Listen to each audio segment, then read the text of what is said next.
ማን ያረክ ነው ማን አንቺ ማን ያንጎ ጠርችኩ አረ ያንጎ ስትል በስመ አብ እኔ አክስቴ ባለፈው የሞተች አላ በእሳት አደጋ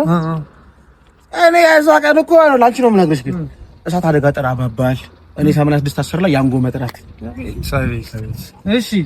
በቃ እኔማ ደው አንስቶ ማነሻሽሉኝ እኔ እሳቱ በምን ይሰኒ ምን አውቃለሁ ብታስፈንዱት ነው እኔ አመጡ ምን እነዚህ እሳት አገር ወስደ ገባል ለካ ሞተች ነደ ፍሙ ነው ያለቀችው ነደ ከሰል ግን በይ እንዳባንቺ አውርተን ሳታሳሱ ያንጎ መጣ ከቸቀ ያራድይ ልጅ እንዴ ያረበ ቻበቀ ይመች እሺ ሰላም ግባ ፍጥነታቸው ኩን ያንጎ ወሰደ ያንጎ ይመልስ አሚን አሚን ለጀለስኩ ያንጎ እስከ 30% ቅናሽ አላችሁ እያልኩ የነገርኩት ምን እሱ ብቻ የመጀመሪያ ጉዞ ከሆነ ያንጎ አዲስ 30 ሚሊዮን ፕሮሞ ኮድ በማስገባት 30% ሌላ ተጨማሪ ቅናሽ ማግኘት ይችላል። ይሄማ በነፃ ነው ታዲያ ግን የተግባራዊ የሚሆን አፕሊኬሽን ዳውንሎድ ካደረክ አለኝ ሌላ ያልነገርሽ ነገር ካለ ሌላ ያልነገርኩ ነገር ሁለተኛ ስራዬ ነው። ያንጎ ተደባም የመጣ